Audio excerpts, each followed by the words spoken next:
Represent करता है, और D none of mentioned, sorry.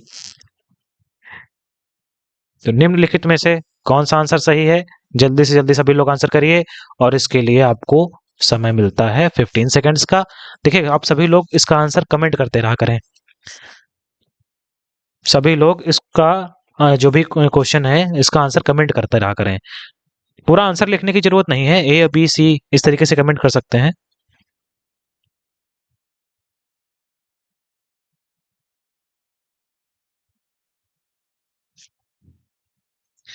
देखिए, जो लोग भी अभी क्लास देख रहे हैं, क्लास को शेयर करते रहा करें, ठीक है? अगर आपका ओ लेवल नहीं है, ट्रिपल सी है, फिर भी आप क्लास को शेयर करिए। चलिए, तो इस क्वेश्चन में हम लोग आंसर देख लेते हैं। तो देखिए, जो एमवीसी मॉडल है, ये आपके डेटाबेस में स्टोर किए गए डेटा को रिप्रेजेंट करता है। क्या करता है? डेटाबेस में स्टोर किए गए डेटा को रिप्रेजेंट करता है। ठीक है, आगे की तरफ बढ़ते हैं। तो इस क्वेश्चन में आपका आंसर नंबर सी एकदम सही हो जाएगा। आगे की तरफ बढ़ते हैं, नेक्स्ट क्वेश्चन देख लेते हैं हम लोग। नेक्स्ट क्वेश्चन जो हमारा है, कह रहा है marquee tag is used for, marquee tag HTML में जो मार्की टैग है वो किस लिए यूज करा जाता है? To scroll piece of text और इमेज, टेक्स्ट या इमेज के किसी एक पार्ट को या पीस को स्क्रॉल करने के लिए। B, mark the list of items, list के आइटम को मार्क करने के लिए। या C, to hide the text, text को हाइड करने के लिए। D, none of the above, इनमें से कोई नहीं। चलिए, जल्दी से जल्दी इसका आंसर करिए। चलिए, जल्दी से जल्दी आंसर करिए सभी लोग इसका।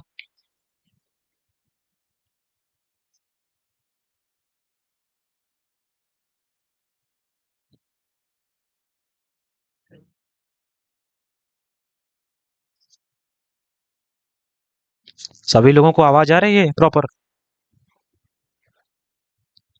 सभी लोगों को प्रॉपर आवाज आ रही है? आप लोग कमेंट करिए। कमेंट मतलब चैट बॉक्स में मैसेज करिए।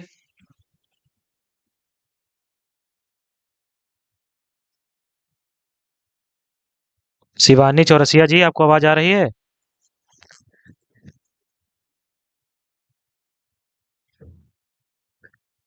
चलिए।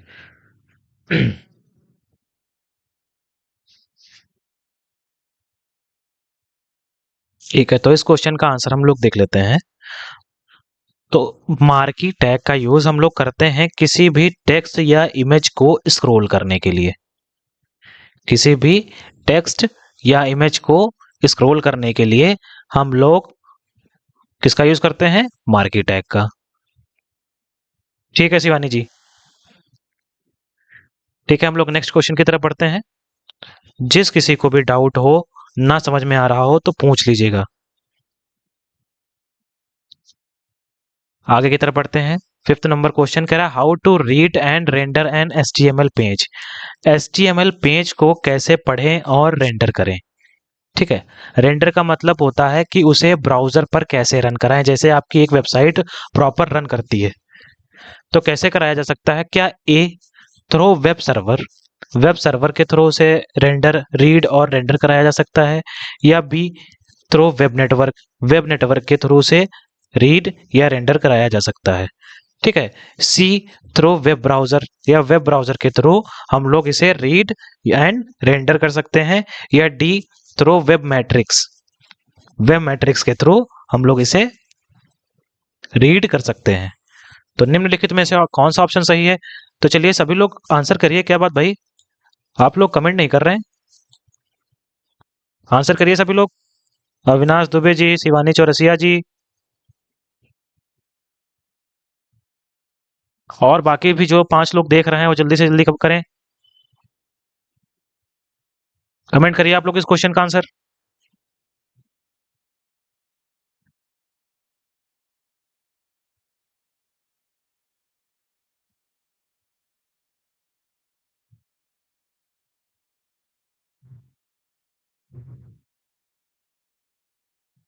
कमेंट करिए सभी लोग।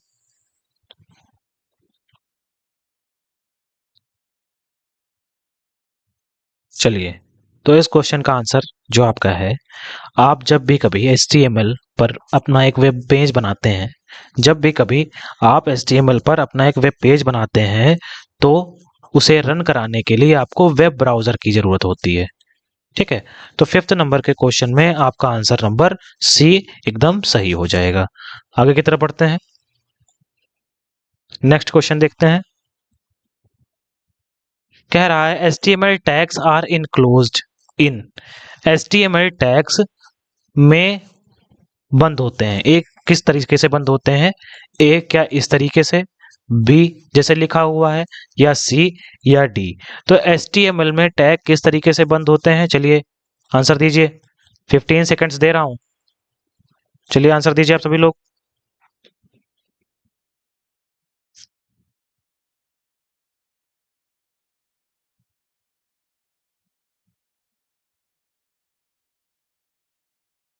निम्नलिखित में से कौन सा एक HTML टैग लिखने का सही तरीका है?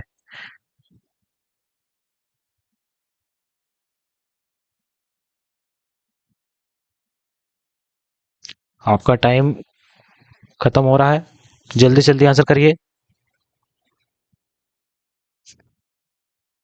चलिए, तो 6 नंबर के क्वेश्चन में जो आपका आंसर नंबर है वो बी एकदम सही है।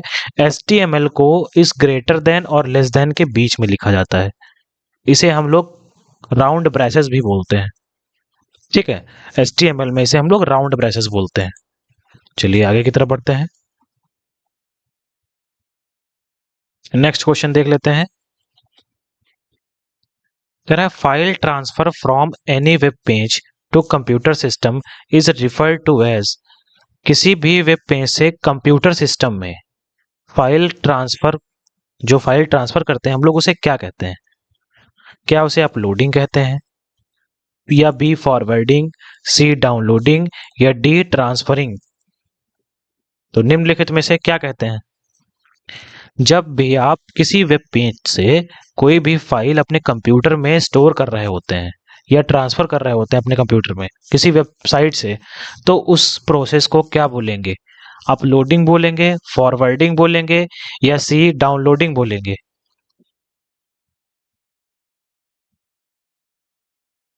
चलिए आंसर करिए इसका, 15 सेकंड्स आपको फिर से मिल रहा है। चलिए सभी लोग आंसर करिए इसका।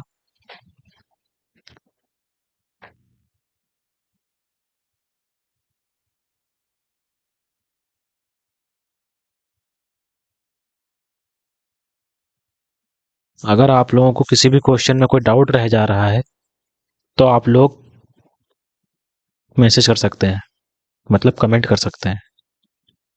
ठीक है, अगर किसी को भी कोई क्वेश्चन समझने में दिक्कत आ रही है या समझ में ही नहीं आ रहा है कि क्या पढ़ाया जा रहा है, तो पूछ सकते हो।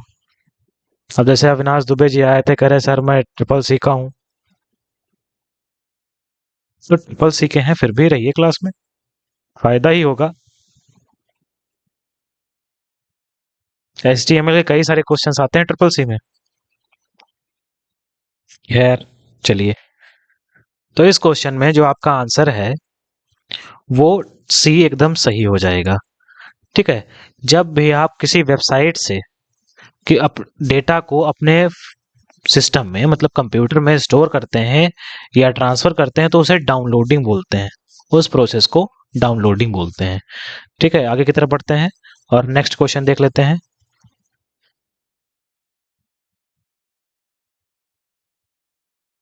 नेक्स्ट क्वेश्चन हमारा कह रहा है कि what is the file extension for a Photoshop file, Photoshop file के लिए एक्सटेंशन क्या है? फोटोशॉप एक आपका फोटो एडिटर है, तो जैसे ही आप विन वर्ड मतलब MS वर्ड या MS एक्सेल की फाइल को बनाकर सेव कराते हैं, MS एक्सेल की फाइल को बनाकर सेव कराते हैं, तो सेव कराते वक्त उसका कुछ एक्सटेंशन नेम देते हैं। जैसे अगर आप विन वर्ड की या MS वर्ड कह लीजिए उसकी फाइल को सेव कराते हैं तो आपको एक्सटेंशन नेम दो देने पड़ते हैं, दो या दो में से कोई एक देना पड़ता है। जैसे पहला आपका हो गया .docx और दूसरा हो गया .doc। ठीक है, तो वही पूछ रहा है कि फोटोशॉप एक जो एडिटर है, इसमें जब आप फोटो को एडिट करके अपने सिस्टम में सेव करा रहे होंगे तो किस एक्सटेंशन का यूज करेंगे? वैसे तो बहुत सारे होते हैं, पर मेनली फोटोशॉप की फाइल का एक्सटेंशन नेम क्या होता है? तो क्या A dot P S D, B dot P D S, C dot photo या D dot P H S D होता है? चलिए जल्दी से जल्दी आंसर करिए सभी लोग, कमेंट करिए। Dot P S D, Rohit Raj, लग रहा है पढ़ने वाले हैं आप। चलिए अच्छा है, अच्छा आंसर दिया आपने। ठीक है, तो देखिए इन्होंने आंसर दे ही दिया है। तो 8th नंबर के क्वेश्चन में जो आपका आंसर है वो ए एकदम सही हो जाएगा, डॉट पी एस डी। ठीक है, नेक्स्ट क्वेश्चन देख लेते हैं हम लोग।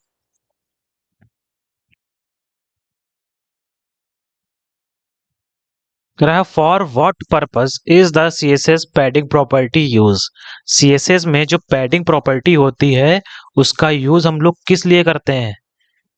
सीएसएस में जब भी किसी एलिमेंट को सिलेक्ट करके पैडिंग प्रॉपर्टी वो मेंशन करते हैं, तो किस लिए करते हैं? क्या ए बॉर्डर देने के लिए, बी स्पेस देने के लिए, सी बैकग्राउंड कलर या डी मार्जिन देने के लिए यूज करते हैं? पैडिंग प्रॉपर्टी किसके लिए यूज करी जाती है? चलिए जल्दी से जल्दी सभी लोग आंसर करिए, 15 सेकेंड्स आपको फिर से दे रहे हैं।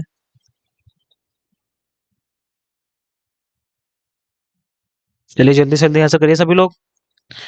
सीएसएस पैडिंग प्रॉपर्टी किस लिए यूज करी जाती है?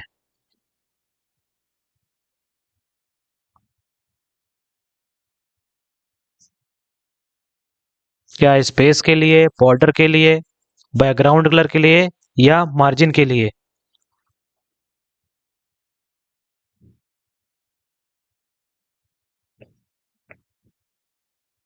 चलिए इस क्वेश्चन का आंसर देख लेते हैं हम लोग।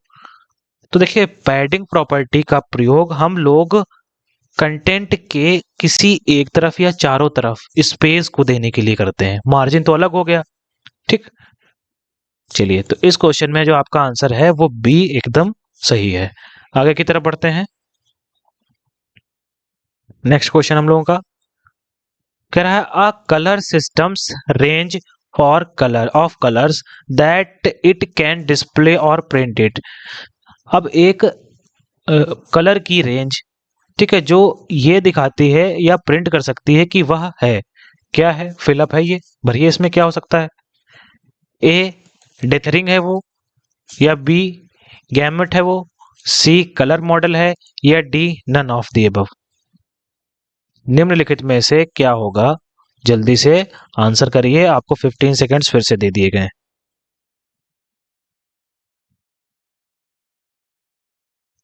आपको 15 सेकेंड्स फिर से प्रोवाइड करा दिए गए हैं। चलिए आंसर दीजिए सभी लोग।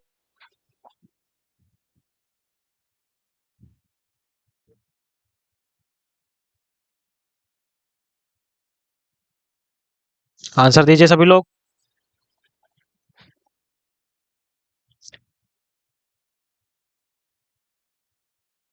चलिए तो इस क्वेश्चन में जो आपका आंसर है ये एकदम सही हो जाएगा।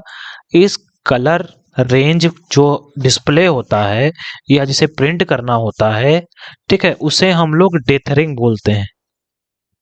ठीक है, आगे की तरफ बढ़ते हैं और नेक्स्ट क्वेश्चन देख लेते हैं।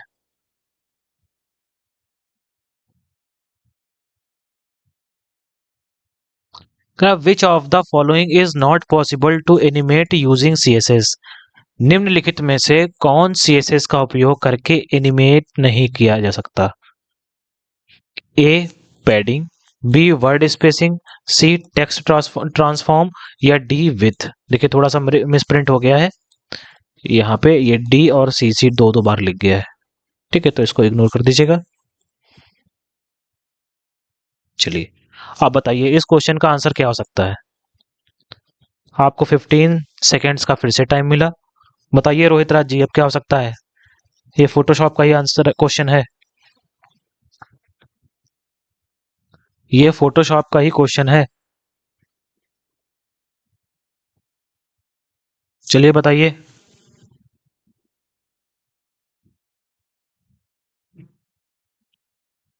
चलिए बताइए क्या हो सकता है इस क्वेश्चन का आंसर?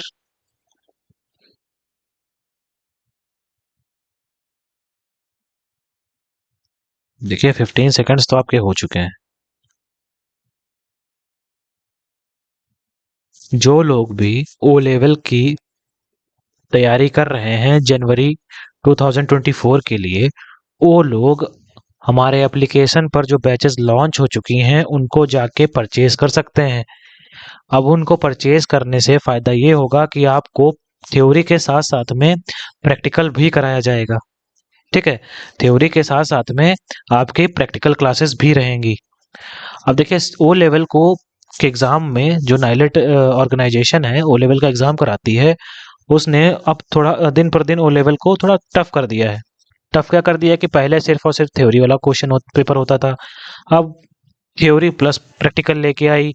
पर अभी हाल ही में क्या किया है कि थ्योरी और के साथ में प्रैक्टिकल तो है ही, पर जो आपका प्रैक्टिकल है वो लाइव रहेगा, तो उसमें कोई भी आपकी चाह कर भी हेल्प नहीं कर सकता। ठीक है, ऑनलाइन आपका प्रैक्टिकल होगा, ना कोई पेपर होगा ना पेन, वो सब आपको प्रोग्रामिंग सिस्टम पे करनी होगी जो सीधा नाइलेट से कनेक्टेड होंगे। ठीक है, तो जो लोग नहीं पढ़ रहे हैं वो लोग पढ़ने लगे। ज़्यादा समय नहीं बचा है, 1 महीने का ही समय बचा हुआ है। 13 जनवरी को आपका एग्ज़ाम है और उसके कुछ दिन बाद ही आपका प्रैक्टिकल भी हो जाएगा। नहीं रोहित राज जी, आपका ये आंसर गलत है, पैडिंग नहीं होगा इसमें। देखिए सीएसएस में हम लोग पैडिंग तो यूज़ करते हैं, वर्ड स्पेसिंग भी यूज़ करते हैं और विथ को भी मेंटेन करते हैं, बट टेक्स्ट को ट्रांसफॉर्म नहीं कर सकते हैं। तो टेक्स्ट का जो ट्रांसफॉर्मेशन है वो सिर्फ और सिर्फ फोटोशॉप में ही होती है। ठीक है, तो 11 नंबर के क्वेश्चन में आपका आंसर नंबर सी एकदम सही हो जाएगा। ठीक है रोहित जी, चलिए नेक्स्ट क्वेश्चन देख लेते हैं हम लोग।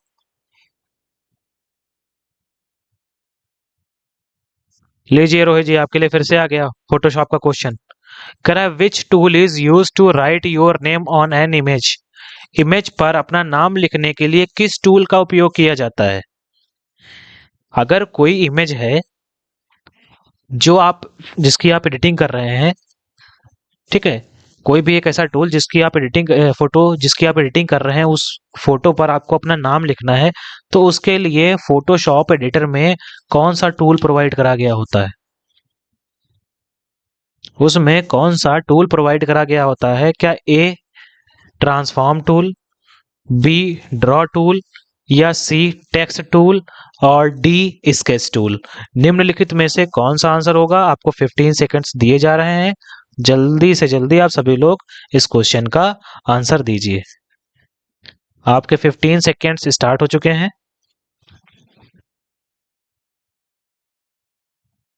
चलिए आंसर करिए भाई, कहाँ गए सभी। 9:30 बजता नहीं और आप लोग गायब हो जाते हैं।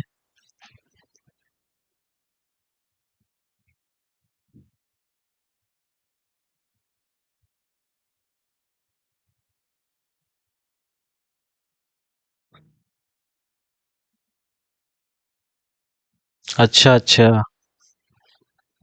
तब तो अच्छी चीज है। ट्रिपल सी कर रहे हैं, ये भी क्लास कर रहे हैं, अच्छी है ये चीज। देखिए ट्रिपल सी कर रहे हैं अगर आप रोहित जी, और ये क्लास भी कर रहे हैं ना, तो मैं 100% कह सकता हूँ आपके क्वेश्चन फंसेंगे ही फंसेंगे। 100% आपके क्वेश्चन फंसेंगे। ट्रिपल सी का एग्जाम देने जाएंगे, जो मैं पढ़ा रहा हूँ इसमें से 100% ज्यादा से ज्यादा तो 3-4 क्वेश्चन आराम से आ जाएंगे इस क्लास से आपके। ठीक है, चलिए तो इस क्वेश्चन का आंसर हम लोग देख लेते हैं। तो देखिए हम लोग जब किसी भी इमेज पर अपना नाम लिखना होता है या किसी भी टेक्स्ट को लिखना होता है, तो उसके लिए हम लोग टेक्स्ट टूल का यूज कर लेते हैं। ठीक है, उसके लिए हम लोग किसका यूज कर लेते हैं, टेक्स्ट टूल का यूज कर लेते हैं। चलिए अच्छी बात है रोहित जी, आपके 30 में 26 आए हैं। हाँ टेक्स्ट टूल सही आंसर दिया आपने। चलिए आगे की तरफ बढ़ते हैं और नेक्स्ट क्वेश्चन देख लेते हैं।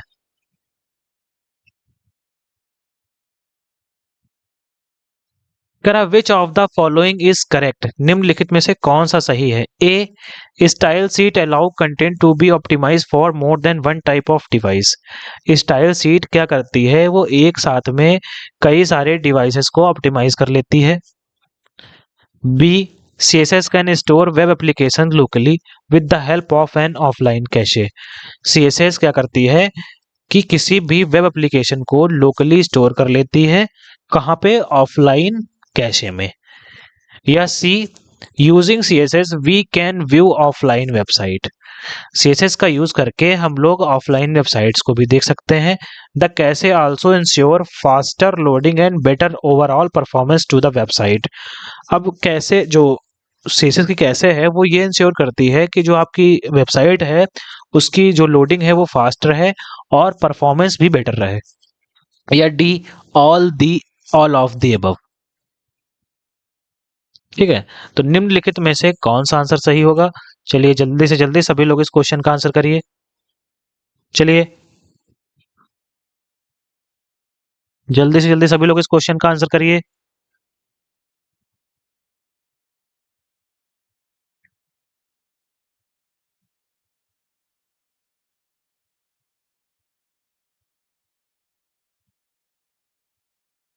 चलिए, तो इस क्वेश्चन में जो आपका आंसर है वो डी एकदम सही हो जाएगा। ये जो सारे ए बी सी तीनों ऑप्शन है ये तीनों सही हैं। ये तीनों CSS के काम है। ठीक है जी, ये तीनों CSS से काम है। देखिए एक्चुअली क्या है कि हम लोग एप्लीकेशन पर थ्योरी को अच्छे से पढ़ा रहे हैं। थ्योरी है सिर्फ और सिर्फ थ्योरी नहीं है, उस थ्योरी जो लिखी है उसका प्रैक्टिकल भी करके दिखाते हैं। ठीक है, तो जो वो क्वेश्चंस हैं वो वहीं से ये बने हुए हैं और इसमें प्रीवियस ईयर के क्वेश्चन भी ऐड है। ठीक है, प्रीवियस ईयर क्वेश्चन भी इसमें ऐड है। जी सही कह रहे हैं आप रोहित जी। पर ये बात सभी को कहाँ समझ में आती है? चलिए खैर कोई बात नहीं।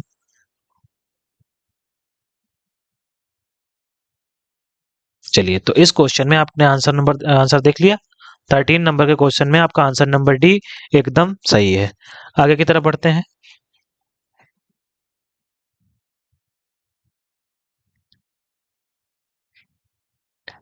14 नंबर का क्वेश्चन जो आपका है कह रहा है HTML Meta data is present in which of the following tags. HTML का जो मेटा डेटा है वो किस टैग में लिखा जाता है? ए हेड टैग में, बी बॉडी टैग में, या सी टाइटल टैग में, या डी पी टैग में।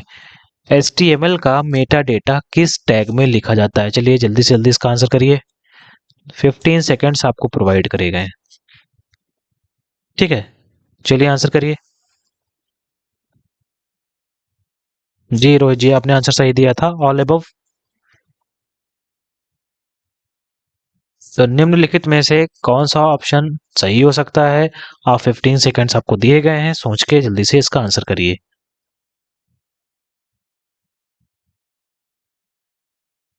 जितने लोग भी इस क्लास को देख रहे हैं वो सभी लोग कोशिश करा करें कि आंसर कमेंट करा करें। अगर नहीं आता है फिर भी गलत आंसर करिए कमेंट। एटलीस्ट पता तो चलेगा, मुझे तो पता चलेगा कि मैं आज सही पढ़ा रहा हूँ या नहीं पढ़ा रहा हूँ।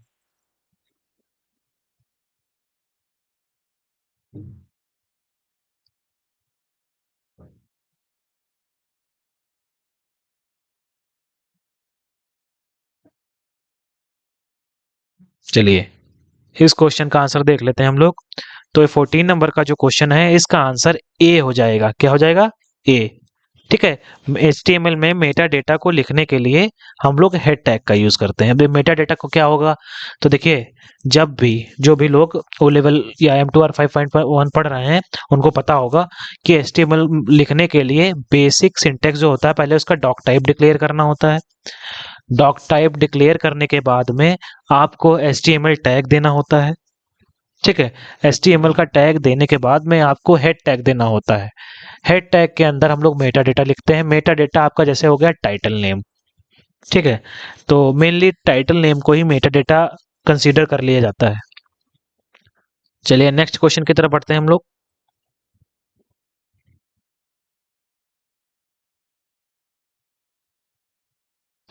कह रहा when working with a mask layer for an erasing effect.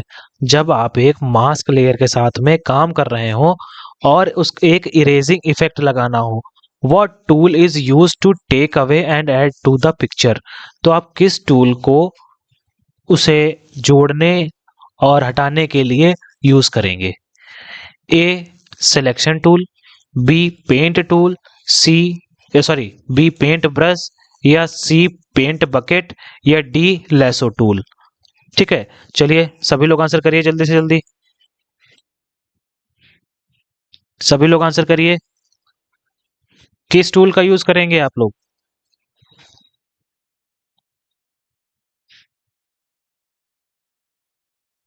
क्या सिलेक्शन टूल का यूज करेंगे, पेंट ब्रश का, या पेंट बकेट और लेसो टूल? निम्नलिखित में से किस टूल का यूज करेंगे?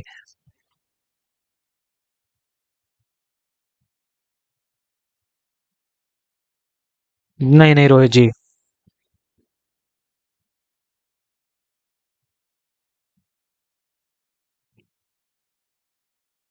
आपका आंसर इसमें रोहित जी गलत हो गया पिछले वाले क्वेश्चन में। पी टैग नहीं, पी टैग एक्चुअली होता है पैराग्राफ को लिखने के लिए। ठीक है, पी टैग आपका जो है वो पैराग्राफ लिखने के लिए यूज करा जाता है। चलिए तो इस क्वेश्चन में हम लोग देख लेते हैं। इस 15 नंबर के क्वेश्चन में जो आपका आंसर है वो डी आंसर एकदम सही है। ठीक है, लैसो टूल का यूज हम किसी भी ऑब्जेक्ट को जोड़ने या हटाने के लिए करेंगे इरेजर इफेक्ट के साथ में। जितना इरेज करेंगे, देखिए कभी जब हम लोग इरेजर का नॉर्मली यूज किस लिए करते हैं, किसी भी ड्रॉ करी गई चीज को मिटाने के लिए। पर ये जो लेसो टूल है ये क्या करता है, जैसे जैसे आप ड्रॉ करेंगे तो आपने जो पहले कॉपी कर रखी होगी इमेज, वो वहां पे ड्रॉ करते ही ऐड होने लगेगी। ठीक है, आगे की तरफ बढ़ते हैं।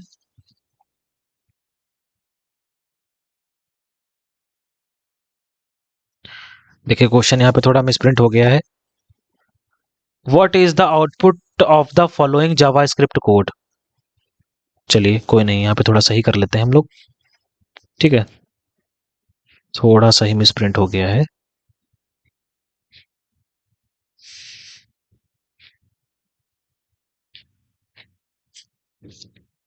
चलिए, कह रहा है what is the output of the following JavaScript code. Script दिया, स्क्रिप्ट को क्लोज किया, वेर दिया, वेर ए, तो document dot gate element by ID किया, और डेमो दे दिया, डॉट इनर एचटीएमएल कर दिया, ए प्लस वन कर दिया।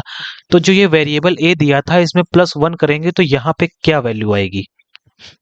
यहाँ पे क्या वैल्यू आएगी? क्या ए जीरो आएगा, बी अनडिफाइंड, या फिर ये प्रोग्राम आपको अनडिफाइंड वैल्यू दिखाएगा, सी वन, या डी नन ऑफ दीज? ठीक है, चलिए आंसर करिए। नहीं रोहित जी, फिर आप आंसर गलत दे रहे थे। सिलेक्शन टूल नहीं होगा इसमें, लेसो टूल होगा। लास्ट को जो क्वेश्चन हमने किया उसमें लेसो टूल है। क्या बात भाई, बाकी लोग कमेंट नहीं कर रहे हैं, सिर्फ एक ही इंसान क्वेश्चन पूछ रहा है और क्वेश्चन का आंसर भी कर रहा है।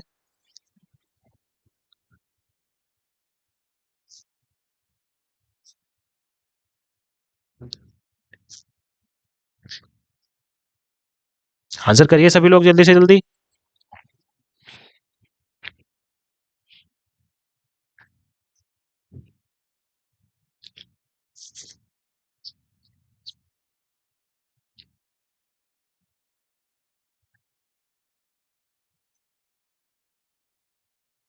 चलिए तो इस क्वेश्चन का हम लोग आंसर देख लेते हैं। देखिए जब भी आप इस तरीके से लिखेंगे, सिर्फ यहाँ पे हमने वेरिएबल दिया है, डेमो वगैरह तो कहीं पे दिया ही नहीं है। डेमो वगैरह तो दिया ही नहीं है ना, कहीं पे हमने किसकी क्लास एट्रीब्यूट दे के डेमो दिया? डेमो एक आईडी है। डेमो जब भी हम देते थे तो किस तरीके से देते थे, यहाँ पे कहीं लिख देते थे ऐसे क्लास। जिन लोगों ने भी जावास्क्रिप्ट पढ़ रखी है उन लोगों को पता होगा क्लास, और ऐसे आईडी में दे देते थे क्या, डेमो। ठीक है, या यहाँ क्लास नहीं देते थे तो आईडी दे देते थे। आईडी बराबर डेमो, आईडी मतलब आइडेंटिफाई करना किसी चीज को जो हमारा वेरिएबल या एलिमेंट वहां पे लिखा हुआ है। पर यहाँ पे तो डेमो दिया ही नहीं गया, तो इसलिए जो आपका आंसर आएगा वो आएगा अनडिफाइंड, क्योंकि हमने डेमो डिफाइन ही नहीं किया है। ठीक है, इस क्वेश्चन में आपका आंसर नंबर बी एकदम सही हो जाएगा। आगे की तरफ बढ़ते हैं, नेक्स्ट क्वेश्चन देखते हैं।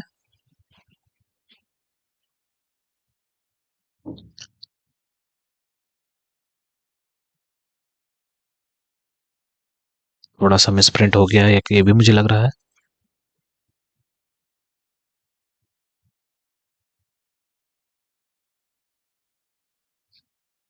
कोई बात नहीं, बस अभी सही हो जा रहा।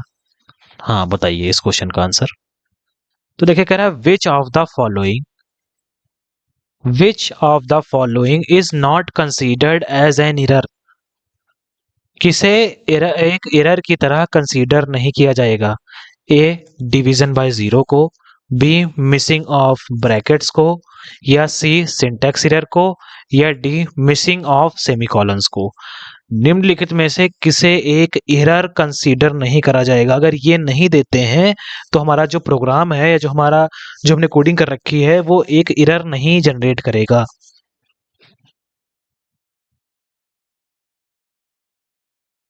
चलिए आंसर करिए, 15 सेकेंड्स आपको मिल चुके हैं।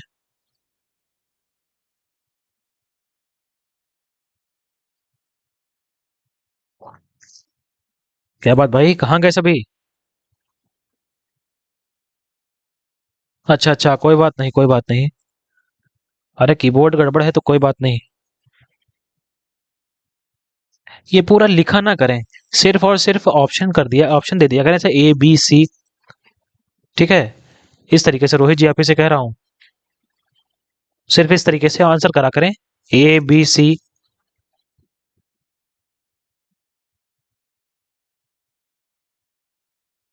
चलिए ठीक है, तो इस क्वेश्चन में जो आपका आंसर है वो डी एकदम सही हो जाएगा। अगर आप सेमी कॉलन्स नहीं देते हैं तो एक एरर नहीं आएगा, मतलब एरर नहीं आएगा आपके प्रोग्राम में।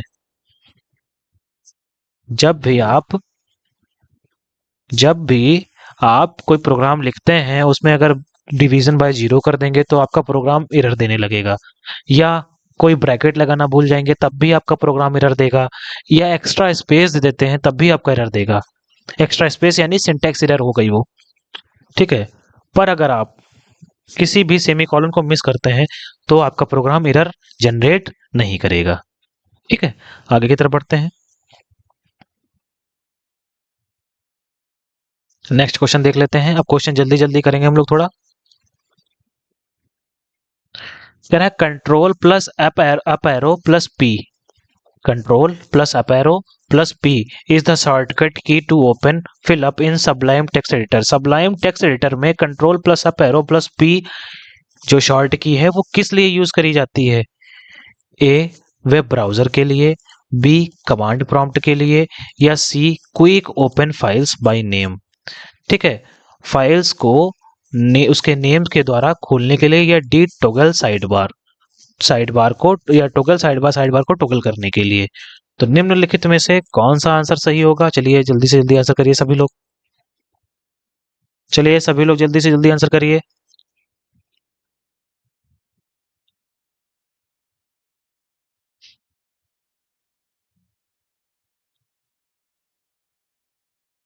चलिए भाई सभी लोग आंसर करिए जल्दी जल्दी। क्या हो सकता है इसका आंसर? सबलाइम टेक्स्ट एडिटर में control plus up arrow plus P short की किस लिए यूज करी जाती है?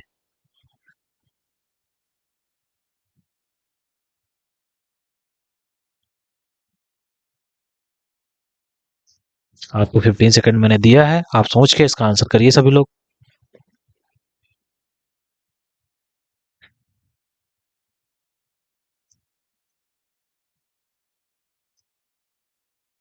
चलिए तो इस क्वेश्चन का आंसर हम लोग देख लेते हैं। तो देखिए control plus up arrow plus P जो शॉर्ट की है, इसका प्रयोग हम लोग वेब ब्राउजर को ओपन करने के लिए करते हैं। और वहीं नोटपैड में अगर आपको वेब ब्राउजर ओपन करना है, जो नोटपैड आपका टेक्स्ट एडिटर है नोटपैड प्लस प्लस, उस पे आपको वेब ब्राउजर ओपन करना है तो आप अल्ट प्लस टैब बटन को यूज करके ब्राउजर को ओपन कर सकते हैं। ठीक है, चलिए आगे की तरफ बढ़ते हैं।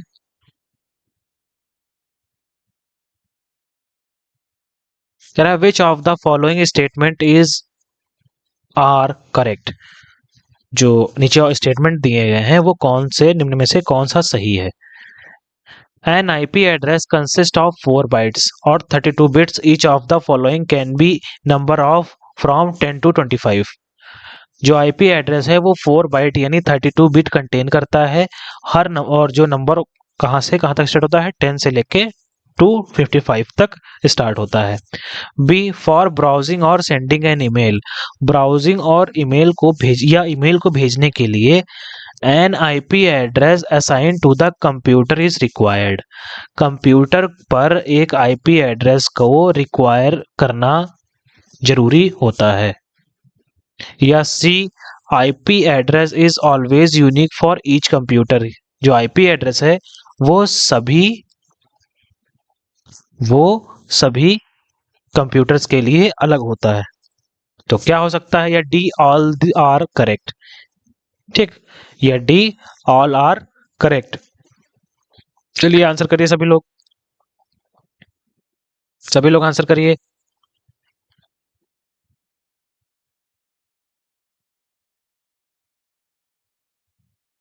सभी लोग आंसर करिए, क्या हो सकता है इस क्वेश्चन का answer.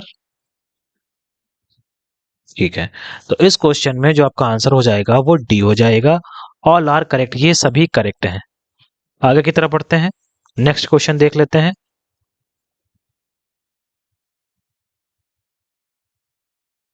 Which of the following defines the set of rules that are followed by each computer present on a network? निम्नलिखित में से कौन एक नेटवर्क पर मौजूद प्रत्येक कंप्यूटर द्वारा अनुसरण किए जाने वाले नियमों के सेट को परिभाषित करता है। ए वेब, बी एचटीटीपी, सी डोमेन या डी प्रोटोकॉल। इन चारों ऑप्शंस में से कौन सा ऑप्शन सही है, आप लोग जल्दी से इसका आंसर कर दीजिए। इन चारों ऑप्शंस में से कौन सा ऑप्शन सही है, जल्दी से जल्दी इस क्वेश्चन का आंसर आप सभी लोग कर दीजिए।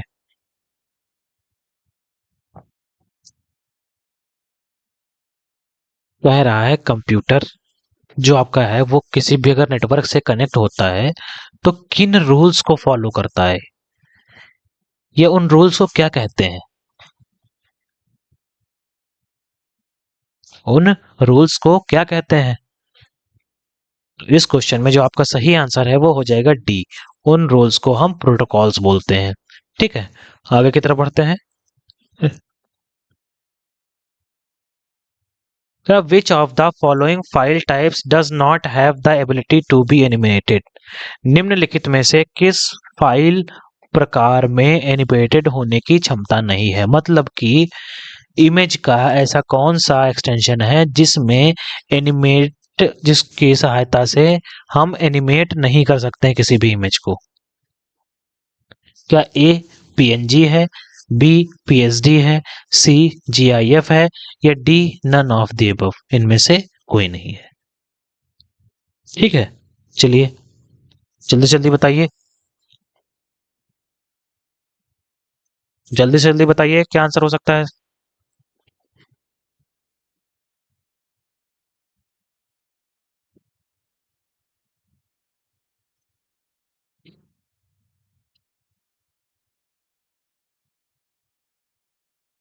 चलिए जल्दी से जल्दी बताइए।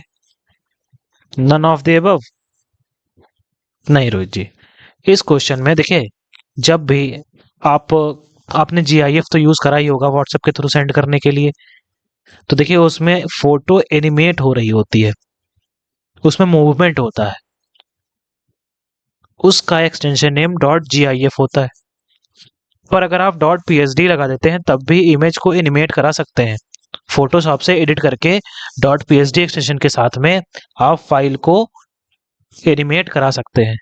बट आप पीएनजी लगा के सिर्फ और सिर्फ इमेज को एक नॉर्मल इमेज बना सकते हैं, उसे एनिमेट नहीं कर सकते हैं। ठीक है, तो इस क्वेश्चन में जो आपका आंसर है वो डॉट पीएनजी हो जाएगा। आगे की तरफ बढ़ते हैं।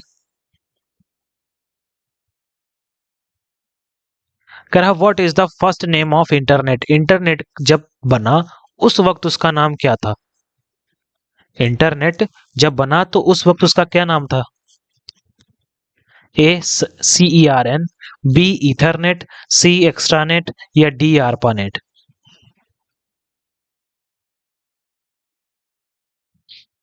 पाखी शर्मा जी, आपका आंसर सही है। रोहित राज जी का तुरंत आंसर आ गया, देखिए इसमें।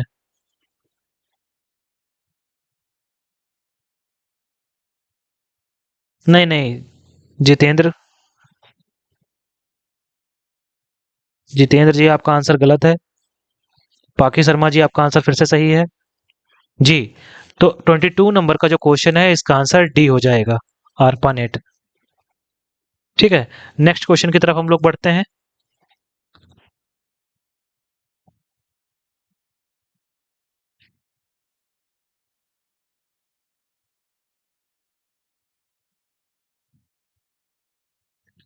कह रहा moving from one website to another website is called. एक वेबसाइट से दूसरी वेबसाइट पर जाना क्या कहलाता है? A host, B browsing, C cookies, या डी नन। एक वेबसाइट से दूसरी वेबसाइट पर जाना क्या कहलाएगा? बताइए पाखी जी।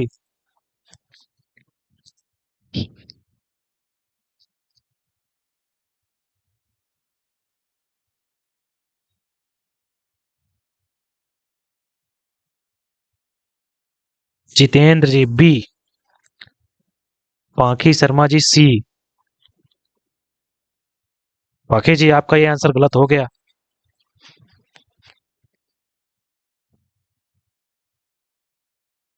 नहीं, इस क्वेश्चन में सी कुकीज तो नहीं होगा। देखिए, एक वेबसाइट से दूसरी वेबसाइट पर को जाने का जो प्रोसेस है वो ब्राउजिंग कहलाता है। नहीं नहीं, रोहित जी, आपका भी आंसर गलत है। जितेंद्र जी का आंसर सही है, बी ब्राउजिंग। ठीक है, इस प्रोसेस को हम लोग ब्राउजिंग बोलते हैं। तो इस क्वेश्चन में आपका आंसर नंबर बी एकदम सही हो जाएगा। आगे की तरफ बढ़ते हैं।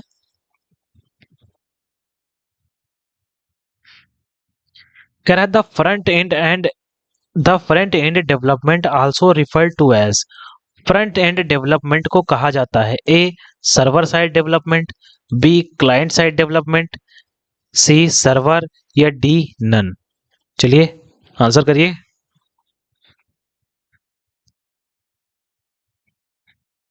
क्या कहा जाएगा इसको? जो फ्रंट एंड का डेवलपमेंट है, जो फ्रंट एंड की प्रोग्रामिंग होती है, उसे हम और किस नाम से बोल सकते हैं, या कि और किस नाम से जाना जा सकता है?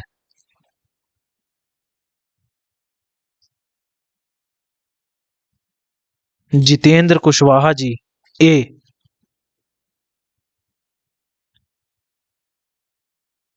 चलिए, और लोग आंसर करिए।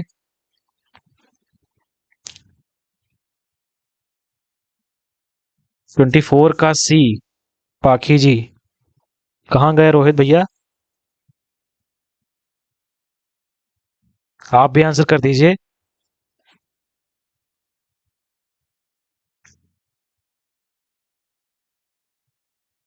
चलिए खैर, तो देखिए, जो फ्रंट एंड का डेवलपमेंट है उसे हम लोग क्लाइंट साइड डेवलपमेंट भी बोलते हैं। ठीक है, उसे हम लोग क्लाइंट साइड डेवलपमेंट भी बोलते हैं। ठीक है। चलिए, आज का अपना यहीं पे लास्ट क्वेश्चन भी देख लेते हैं, और आज की क्लास को यहीं पे एंड करेंगे। कल सभी लोग फिर 9 बजे क्लास को ज्वाइन करेंगे। कह रहा है, who is making the web standard. Web standard कौन बनाता है? ए, अब देखिए वेब स्टैंडर्ड क्या है, तो कुछ मानक होते हैं। ठीक है, कुछ कोड होते हैं। कोडिंग करने के लिए जो कोड्स लिखे जाते हैं, इनको कौन बनाता है? जैसे HTML में हेडिंग को लिखने के लिए H1 कोड, पैराग्राफ को लिखने के लिए P टैग। ठीक है, किसी लिंक को बनाने के लिए एंकर टैग।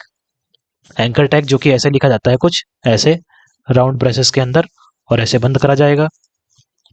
ठीक है, P टैग कुछ इस तरीके से लिखा जाएगा। तो इन सारे टैग्स को या वेब स्टैंडर्ड्स को कौन बनाएगा?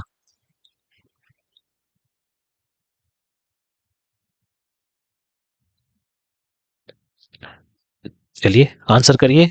आप लोगों के पास समय पर्याप्त है।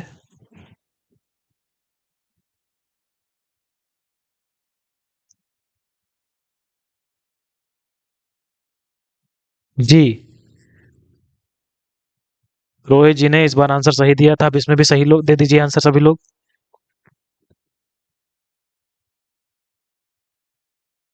चलिए मैं आप लोगों के आंसर का वेट कर रहा हूँ।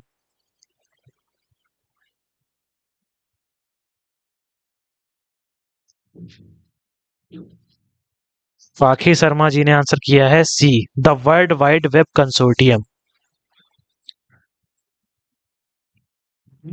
रोहित राज 25 का ए। बाकी जितेंद्र जी कहाँ गए, वो भी आंसर कर दीजिए।